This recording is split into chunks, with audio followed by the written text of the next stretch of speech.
Vatsimpana etny pasteur Ratsianarivo Lea. Hoy Jehova tompony maro, miain'ory oloko fa hiteny aho, ry Israely o, fa hanambara aminao aho. Izao no Andriamanitra, dia Andriamanitra aho. Amen. Ivavaka tsika tompoko. Ry Andriamanitra ray zanaka ary fanahy masina, lay tompony tompo sy mpanjaka ny mpanjaka. Nisotranao indrindra izay mideranao mankalaza anao manome voninahitra ny anaranao. Noho izao tombonandro omenao anay tsiraray avy izao. Famindraponao Jesosy natoy anay. Ka dia ndredy izay miarabanao ampanetretena manoroka ny tongotra masina ary lay tompony tompo sy mpanjaka ny mpanjaka. Lay andrian'ny fiadanana, tompony fahefana rehetra ny an-danitra sy ety an-tany. Haidino ireny fanahinao masina ao aminay tsiraray avy. Manokatra ny fonay sy ny fanahinay. Andraisanay ny vatsim-panavy aminao. Afany mamakivaky ity tontolo andro ity. Ary indrindra Jesosy hamoa vokatra tsara eo amin'ny fiainanay. Ny teninao. Dia mitenena Jesosy amin'ny alalan'ny mpanomponao izay nofinidinao. Amin'ny alalan'ny tia mpiara-miasa aminao fa vonona ny hofanirakiraka ao. Alleluia. Amen. Ry hava-malala rehetra amin'ny tompo, manonina ny fiadanana avy amin'Andriamanitra iray sy Jesosy Kristy tompo ho amin'ny isa-tokantrano sy ny isam-batan'olona. Ary dia ampitiavana no ahafahako miatrano amin'ny tokantranontsika tsiraray avy, izay mandray izao vatsim-panahy izao. Ny tenin'Andriamanitra izay anorenantsika ny vatsim-panahy dia amin'ny boky Korinthiana 2:4, andiny 7:20. Korinthiana 2:4, andiny 7:20. Vakina amin'ny anaran'i Jesosy. Raha tsy mijery ny hita izahay, fa ny tsy hita. Fa ny hita dia ho vetivety foana, fa ny tsy hita no haharitra mandrakizay. Toizantsika eo amin'ny filazantsarany Marka 5:9-7. Fa inona ny soa azon'ny olona raha mahazo tontolo izao aza, kanefa very ny ainy. Amen. Izany tenin'Andriamanitra no vinaky roa misesy teo izany no azahodintsika mijery ny loha hevitra hoe lay fahazavana sy fanazavana. Rehefa atao jery indray mandeha na sary indray mipika ny zavatra katsahin'ny olona eto an-tany, dia ny azo ambara sy valiteny irairaisan'ny maro, dia ny katsaka sy mikatsaka izay mapetipety ny fiainany daholo ny rehetra ary miainga avy amin'ny vola izany. Eto ny tenin'Andriamanitra izay novinakitsika teto dia milaza mazava tsara fa zava-poana avokoa izany raha azonao avokoa izay ilainao, nefa very any amin'ny hafobe ny tenanao dia ny ety ambonin'ny tany. Izay ilay hoe tsy haharitra ela akory izay zavatra antenainao na ametrahanao ny fanantenanao fa mandalo ihany izany.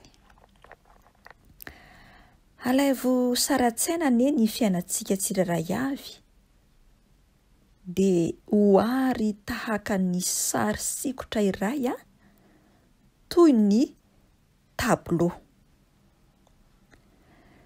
Tsaroa fa ny olona iray rehefa manao exposition na sary fampiratiana dia tsy maintsy vitan'ilay mpanatalenta tsara ny etude rehetra hoy isika, indrindra fa ny fametrahany sy ny fampiasany ny éclairage na ny jiro fanazavana manodidina ilay fampiratiana mba hisongadinana tsara ny valeur hoy isika an'ilay sary.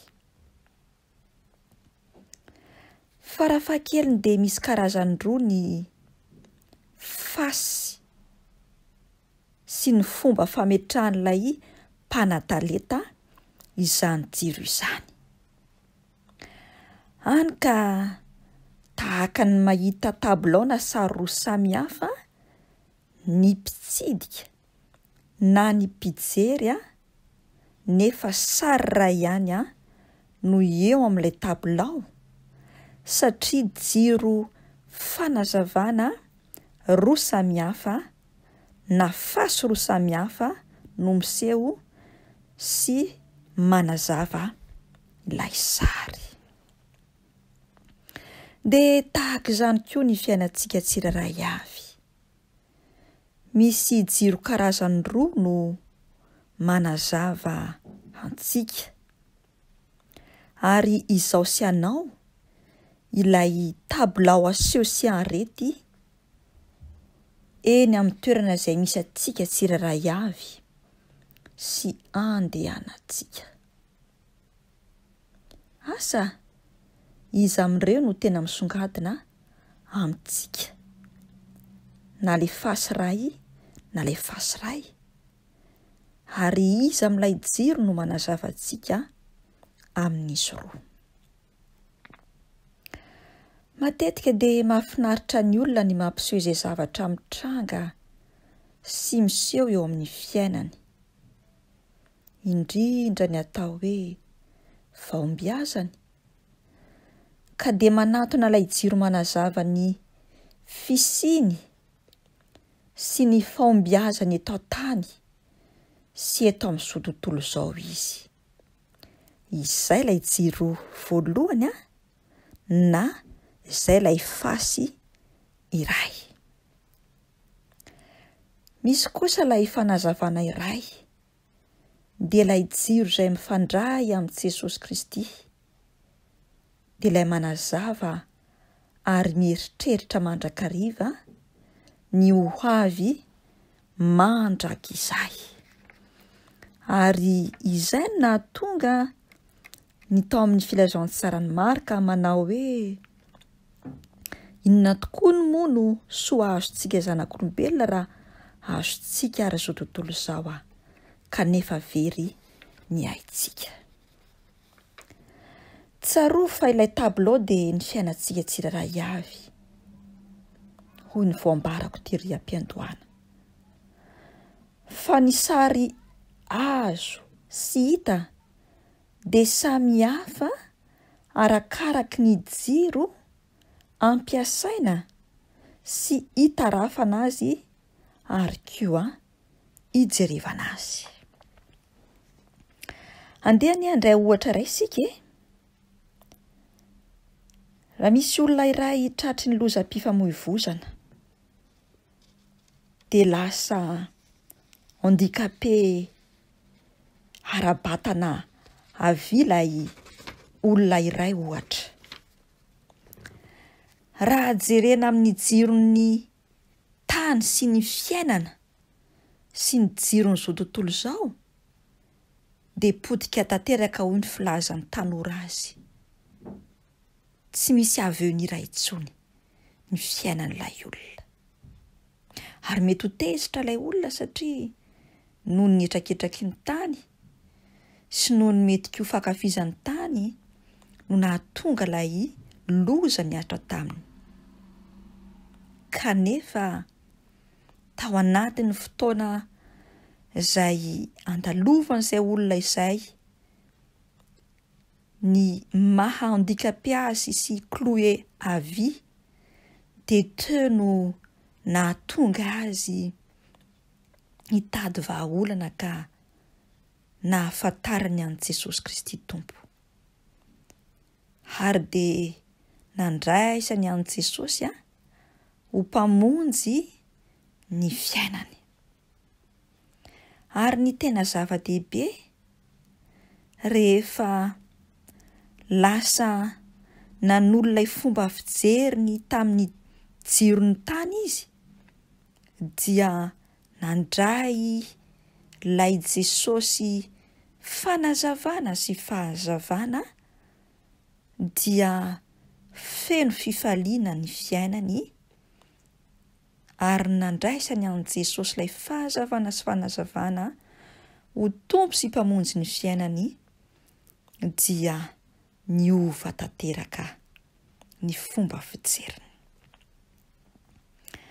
Mifanohatra amin'izay indray, misy ireo olona izay tena mihevitra fa salama tsara, matanjaka dia mieritreritra sy misaina fa mora ny fiainany sy ny fisiny. Feno fahombiazana ny fiainany, afaka manao ny daniny kibony izy sy ny fahafinaretana izay mandalo eto amin'ity izao tontolo izao ity, izay tsy manana faharetana akory. Satria nahoana? Araka ny voalazany tao amin'ny Korintianina 2:4-7 izay dia tsy mijery ny tsy hita izy fa ny zavatra hita ny masony amin'izao fotoana izao no jerevany. Kanefa tsy maharitra izany fa mandalo sy miserana ihany.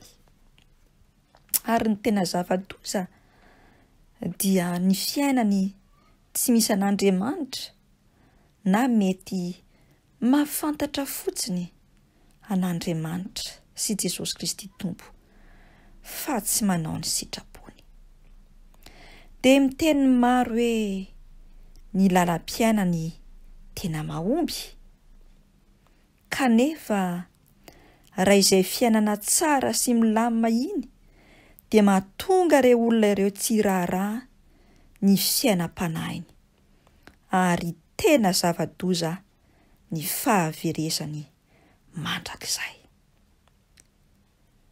Mandainga ny olona anankiray raha ilaza fa rehefa variana sy milona ao anatin'ny fahafinaretana sy ny fahombiazana ary izay eritreretiny fa fitahiana avy amin'ny Jesosy, avy amin'Andriamanitra, kanefa saritsary ny ivelany fotsiny ny fanatanterahana ny sitrapon'Andriamanitra sy ny ten'Andriamanitra, dia mazava ho azy fa fahaverezana mandrakizay koa no hafarany.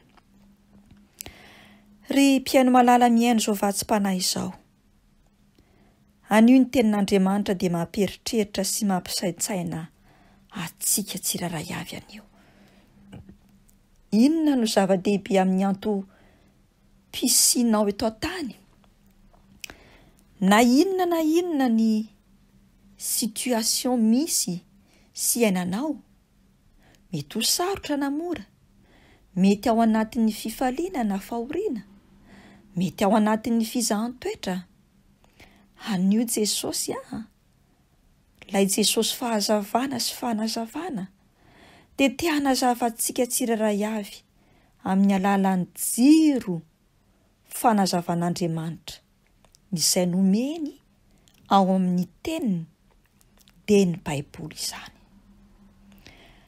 Vakio, ary aino, ampiaro, saintsaino, tanterao amin'ny atsipiriany amin'ny alalan'ny fitarihan'ny fanahy masina ny tenin'Andriamanitra. Jereo amin'ny mason'i Jesosy Kristy Tompo ny fiainantsika tsiraray avy, dia ho hitantsika ny tena fahamarinana sy ny fahazavan'ny tenin'Andriamanitra ary ny fanazavany ny fiainantsika tsiraray avy, izay sarina tabilao iray ka ho azontsika antoka fa Jesosy Kristy Tompo ilay fahazavana no manazava antsika manomboka izao sy ho mandrakizay.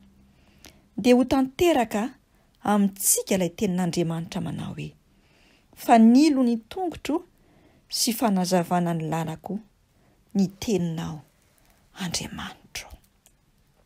Amen. Vavaka isika. Endre ny alehibe ny fitiavanao ry Jesosy Kristy tompo ilay fahazavana izao tontolo izao, ary te hanazava ny fiainanay.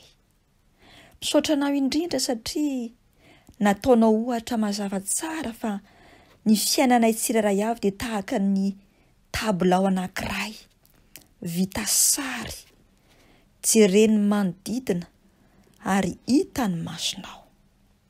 Kanefa dia misy jiro samihafa mety hanazava izany fiainanay izany. Jesosy, ampianaro izay tsirairay avy mba hijery amin'ilay masonao dia ianao ilay fahazavana ka mitondra fanazavana eo amin'ny fiainanay. Hahatonga anay Jesosy malalo, hanavao mandrakariva ny fandoroantenanay, ka anaiky ianao ho tompo sy mpamonjy ny fiainanay. Amin'izay izay Jesosy dia efa ho voahomanay ny mandrakizay anay, ary koa hiarandova sy ara-hitoetra ao aminao ilay fahazavana sy mpanazava ny fiainanay. Raha mbola misy re Jesosy miaina izao vatsim-panahy izao, miaina sy milona ao anatin'ny jiro sy ny fiainan'izao tontolo izao, hampio izy ireo amin'ny fandraisana fanapahan-kevitra, ka ahafoy sy ahatsiaro ny teninao izay nambaranao taminay tamin'ity andro anio ity, fa tsy misy soa azonay tokoa raha azonay izao tontolo izao kanefa very ny ainay.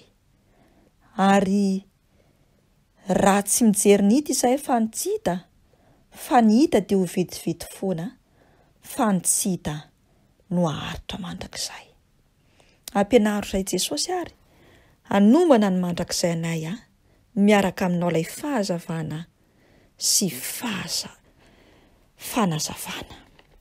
Raiso ny tsodrano izay atolotry Jesosy Kristy tompo ho antsika tsirairay avy. Mandehana hoy Jesosy, fa fanaka voafidy ianareo ho fitondrana ny anarako eo amin'ny jentilisa. Izao ny lalana sy fahamarinana ary fiainana, izay miaraka amiko dia tsy mba handeha amin'ny maizina fa hita fahazavana lehibe. Ho anao kosa ilay Jesosy fahazavana sy mpanazava, ny dera sy ny anjara voninahitra mandrakizay. Aleluia. Amen.